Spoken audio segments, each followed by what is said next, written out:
कैसे हो? आशा करती हूँ आप सब अच्छे हो, मस्त लाइफ को अच्छे से एंजॉय कर रहे हो। आज की हमारी स्टोरी है सुपर लेडी अनिका की, एपिसोड 1865 से लेकर 1866 तक। अगर वीडियो पसंद आ रही है तो प्लीज़ दोस्तों के साथ शेयर करना, लाइक करना और कमेंट करना। बिना किसी देरी के वीडियो को स्टार्ट करते हैं। मोरिस कोटिला बड़ी ही सावधानी से ब्रेक लगाकर गाड़ी को रोक देता है। तभी एक ग्रुप सामने आकर उसकी गाड़ी को घेर लेता है। इस ग्रुप में तकरीबन 10 औरतें और 2 आदमी मौजूद थे। एक आदमी में वैन के ड्राइवर सीट की तरफ आगे बढ़ जाता है, कोटिला को कॉलर से पकड़कर गाड़ी से बाहर निकाल देता है। कोटिला बिना कोई जवाब जबरदस्ती के किए उसके साथ आगे बढ़ जाता है और गाड़ी से बाहर निकल चुपचाप रह जाता है। वह काफ़ी सहम चुका था और खड़ा हो जाता है। तभी वह आदमी पूछता है, बता बता, क्या जानता है? वह क्या है? कोटिला बड़ी ही मासूमी और अनजान बनते हुए उनसे पूछता है, कौन, तुम किसकी बात कर रहे हो? और मैं किसी के बारे में कुछ नहीं जानता। ऐसा कहकर कोटिला अपने चारों तरफ नजरे से देखता है। वह पता लगाना चाहता था। करीब 5 से 6 कदम की दूरी पर उसे और उसकी गाड़ी को घेर कर कुछ औरतें खड़ी थी, जिन्होंने फाइटिंग पोजीशन को ले रखा था। सभी के चेहरे ढके हुए थे और ब्लैक कलर की पोशाक पहनी हुई थी। उनकी पोशाक बिल्कुल भारतीय थी।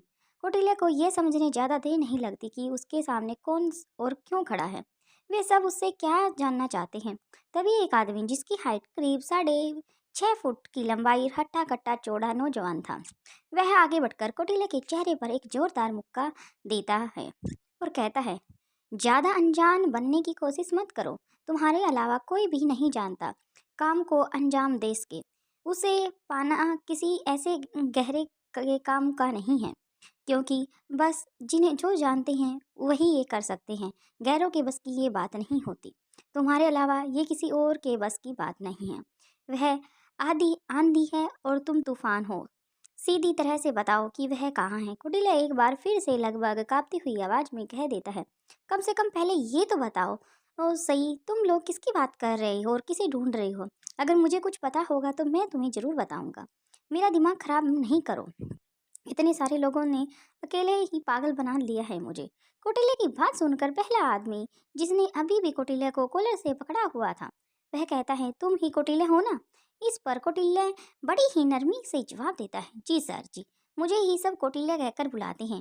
इतने में दूसरा आदमी सख्ती से पूछता है, तुम वही कौटिल्य हो ना जो एक नामी हैकर हो? उसकी बात सुनकर कौटिल्य अपने शरीर को और भी सिकुड़ते हुए भीख मांगने की तरफ से देखने लग जाता है। सर जी, नामी का तो पता नहीं है, लेकिन छोटा मोटा हैकर जरूर हूँ। बाकी लोग मुझे ज़्यादा जानते नहीं हैं। इतना सुनने के बाद वे आदमी दोबारा से एक जोरदार मुक्का कौटिल्य को दे देता है, लेकिन इस बार यह पंच उसके पेट पर पड़ता है। अब वह आदमी पूछता है, तो बताओ दीदी जी कहाँ हैं? अब कौटिल्य जवाब देता है, मैं किसी दीदी वीदी को नहीं जानता, और अगर जानूं भी तो कैसे? मुझे इसे क्या काम, और मुझे जिससे काम है मैं सिर्फ उस लड़की के आगे पीछे ही घूमता रहता हूँ, उसी की खैर खबर रखता हूँ। तुम जिसकी बात कर रहे हो मैं उसे जानता तक नहीं हूँ। फिर आपकी दीदी जी से मुझे कोई काम पड़ता कैसे संभव है? मेरा मतलब है कि मुझे इसके बारे में कुछ भी पता नहीं है। और संभव है कि अब पहली आदमी कहता है, ये ऐसी नहीं मानेगा सर, इसके 2-4 हड्डियाँ तोड़नी पड़ेंगी। उस दर्द से तड़प कर ये हमें हमारा सवालों के जवाब देगा और अपना मुंह खोलेगा। कौटिल्य अपने दोनों हाथों को आगे की तरफ करते हुए अपनी हथेलियों से उन्हें रोकने का इशारा करते हुए कहता है, अरे अरे नहीं नहीं नहीं, रुको रुको रुको, सबकी ज़रूरत नहीं पड़ेगी। तुम साफ बताओ तुम क्या चाहते हो? मैं बेचारा कोई लड़ाकू लड़का या किडनैपर नहीं हूँ जो सबको सबको मार डालूंगा। मैं कोई पेशे से कोई फाइटर नहीं हूँ। लेकिन आप मुझे सब ये बताओ कि आपको क्या चाहिए। क्या मैं तुम्हारी कोई मदद कर सकता हूँ? वे बताओ। अब पहला आदमी कौटिल्य को उसके कॉलर से पकड़कर हिलाते हुए कहता है, मतलब तुम बहुत बड़े ही शातिर खिलाड़ी हो, इतनी आसानी से कुछ नहीं बताओगे? ठीक है, ये बताओ कि तुम यहाँ क्या करने आए हो? अगर तुम दीदी को नहीं जानते और तुम दीदी को नहीं देखा तो तुम यहाँ क्या कर रहे हो? क्या भारत तुम्हारे लिए छोड़ना पड़ गया? ये कौटिल्य कहता है कि माफ़ करना जी, मेरे लिए मेरा भारत महान है और भारत मेरे कभी भी छोटा नहीं पड़ेगा और नहीं वो बड़ा है, बस उसमें रहने वाले लोगों का दिल ही बड़ा है। आपको मालूम भी नहीं होगा कि अभी तक मैं पूरा भारत घूम भी नहीं पाया हूँ। दरअसल वह इतना ही ज़्यादा है। ऊपर से पूरी विरासत और धरोहर की खान बना हुआ है। इतने में दूसरा आदमी कहता है, हम यहाँ तुमसे ज्ञान बटोरने नहीं आए हैं, फालतू की बकवास बंद करो और अपनी ओर सीधा मुद्दे पर बोलो, दीदी कहाँ है? ये कौटिल्य दोनों हाथ जोड़कर उंगलियों में उंगलियां फंसाते हुए कहता है, आ रहा हूँ, उसी पर आ रहा हूँ। मैं यहाँ सिर्फ अपनी भूमि के लिए आया था। मुझे पूरा विश्वास है कि मेरी भूमि तुम्हारी दीदी नहीं हो सकती। तुम अपनी दीदी को कहीं और का तस्वीर दिखाओ, मुझे दिखाओ, तभी दूध का दूध और पानी का पानी हो जाएगा। मैं देखता बताता हूँ कि तुम्हारी दीदी को मैं जानता हूँ या नहीं जानता। वह आदमी कहता है, ये लड़के अपनी हद रहकर बात करो। इस पर कौटिल्य बड़ी ही नरमी से कहता है, देखिए, जब आप मेरे बारे में इतना सब कुछ जानते हैं तो ये भी जानते होंगे कि मैं भूमि से बहुत प्यार करता हूँ, उसे बेहिसाब मोहब्बत करता हूँ। मैं यहाँ उसके साथ उसी के लिए आया था। मैंने सोचा कि अकेले में मौका मिलेगा तो उसे इम्प्रेस कर पाऊंगा, उसके दिल में अपनी थोड़ी सी जगह बना पाऊंगा। अब मैं अच्छी तरह जानता हूँ कि रोहित मारवा जैसे बड़े आदमी की बहन कभी मेरे जैसे छोटे मोटे हैकर के साथ अपनी जिंदगी नहीं बिताएगी, यहाँ तक कि मेरे जैसे छोटे आदमी के बारे में सोचेगी भी नहीं। ये सब कहते हुए धीरे धीरे कौटिल्य की आवाज में रोष बढ़ने लग जाता है। उसे गुस्से के साथ वह आगे कहता है, इसलिए मैं उसे किडनैप करके उससे शादी करने वाला हूँ। इसलिए इस अंधेरी रात में इस अनजान शहर की सड़कों पर घूम रहा हूँ। मुझे क्या पता कि तुम भी किसी को अपने को ढूंढ रहे हो। मुझे ही इधर दबोचा क्यों तुमने? इतना कहकर दोनों आराम से शांत हो जाते हैं। फिर आगे कहता है, अपनी आवाज को कुछ सामान्य करते हुए, इसके अलावा मेरा यहाँ आने का कोई भी मकसद नहीं है। मैं किसी दीदी को नहीं जानता।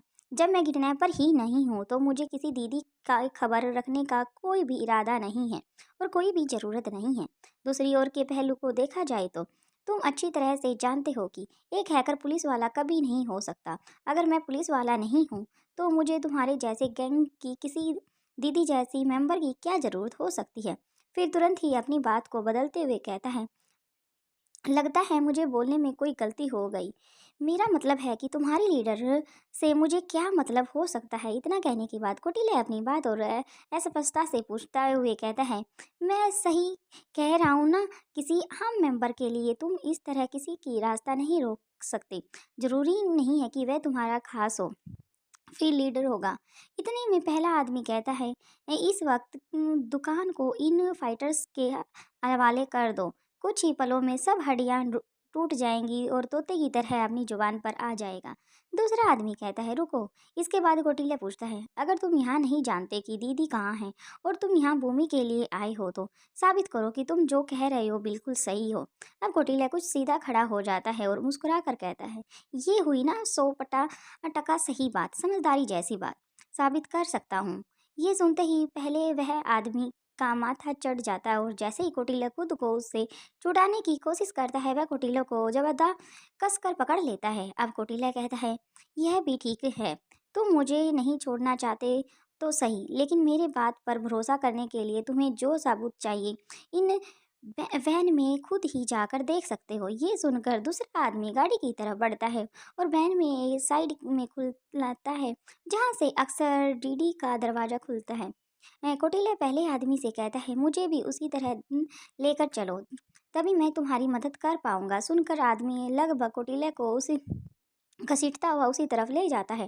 कौटिल्य उस दूसरे आदमी को इशारा करते हुए कहता है, यह वैन के पीछे की तरफ है, इस बटन को दबाने से बाद खुल जाती है। कौटिल्य के अनुसार वह आदमी उस बटन को दबा देता है और वैन खुल जाती है। अंदर देखने पर वह गाड़ी अंदर से एकदम खाली थी। अब वहाँ दूसरा आदमी कौटिल्य पर चिल्लाते हुए कहता है, यहाँ कोई नहीं है, तुम हमें बेवकूफ़ क्यों बनाने की कोशिश कर रहे हो? ऐसा कहकर जैसे ही कौटिल्य मारने के लिए वह अपने हाथ का मुक्का बनाता है तभी कौटिल्य जोर से चिल्लाते हुए कहता है, मारना मत, मारना मत तुम्हें। कौटिल्य ऐसा करते ही आदमी अपना गुस्सा रोक लेता है। कौटिल्य कहता है, वे जो लगभग 15 सेंटीमीटर ऊंची जगह दिखाई दे रही है ना, उससे नीचे की तरफ दबाओ। तभी पहला आदमी दूसरी आदमी की तरफ देखता है, वह जरा संभल कर इससे काम को करता है। कौटिल्य कहता है, इसमें चाल होने की बात कोई नहीं है। तुम इतने सारे हो और अकेला मैं तुम्हारे पर क्या कर सकता हूँ और मैं तुम्हें कैसे मार सकता हूँ? तुम्हारे हाथों मरना है क्या मुझे? मुझे कोई मरने का शौक बिल्कुल भी नहीं है। अब दूसरा आदमी कौटिल्य के घुरते हुए गाड़ी के अंदर जाता है और गाड़ी के फर्श पर जुड़ी हुई उसमें से एक ब्लिंक होती हुई एक 4 इंच की छोटी सी एक बत्ती होती है, उसे पूरी ताकत से दबाता है, जिसे एक कटक की आवाज़ होती है और ध्यान से देखने पर पता चलता है कि उसके दबने से यहाँ उसके चारों तरफ बने हुए छोटे-छोटे डिजाइट ऑटोमेटिक खुल जाते हैं। अब कौटिल्य कहता है, इसे ऊपर करके देखो। जैसे ही वह ऊपर करता है, वह किसी भी बड़े संदूक के डिब्बे की तरह खुल जाती है। अंदर झाँकने पर उसे उसके अंदर भूमिका पड़ी हुई दिखाई दे रही थी। वह आदमी सहारा देकर भूमिका को बाहर निकाल देता है। बाहर निकालने के बाद झट से 2-3 कदम पीछे हट जाता है और फिर कौटिल्य की तरफ देखते हुए कहता है, यह इसके हाथ पैरों में क्या है? कौटिल्य कहता है, डरो मत, जमाना बहुत आगे निकल चुका है। ये नई तरीके की टेक्निक है जिसके इस्तेमाल से हाथ पैरों को बांधा जा सकता है। अब वह पहला आदमी कहता है, ये दोनों हमारे किसी काम के नहीं हैं, लेकिन ये दोनों हमारे लिए बड़ा खतरा हो सकते हैं। इनको हमारे राज का पता चल गया है। वह लड़का भी हमारे साथ निकल गया है और दीदी भी हमें नहीं मिल रही है। इन दोनों के खत्म करो, यहाँ से चलो। इतना कहकर वह कौटिल्य को उन औरतों को हवाले कर देता है जो इस गैंग के साथ साथ धीरे धीरे अपनी आवाजें भूमिका के कानों पर पहुंच जाती हैं और तभी भूमिका की बेहोशी टूट जाती है। वह आंखें खोलती है और सामने की तरफ देखती है तो उसे धुंधले धुंधले चित्र दिखाई देते हैं। कुछ ही पलों में उसे एकदम साफ साफ दिखाई देने लग जाता है, साफ साफ सुनाई देने लग जाता है। जब भूमि कुछ बोलने की कोशिश करती है तो उसके मुंह सिर्फ ऊ की आवाज निकलती सुनाई देती है। तभी वह आदमी भूमि के चेहरे को टेप हटा देते हैं। भूमि कहती है, कौन हो तुम लोग? इसके बाद कौटिल्य की तरफ देखते हुए कहती है, ये कौन सी नई चाल है तुम्हारी? अब ये लोग कौन हैं? तुम बस एक बार मेरे हाथ खोल दो, तुम्हें सबक तो मैं सिखा कर रहूंगी। और वापस टेप को इसके मुंह पर लगा दो। उसके बाद अपने दोनों हाथ जोड़ते हुए घुटनों के बल बैठ जाता है और आस भरी नज़रों से भूमि की तरफ देखने लग जाता है, ऐसी नज़रें जो कि भूमि को कुछ बताने की कोशिश कर रही थी। बाकी का नेक्स्ट एपिसोड में देखते हैं। वीडियो पसंद आ रही है तो प्लीज़ लाइक शेयर सब्सक्राइब और कमेंट करके जरूर जाना। Thank you friends.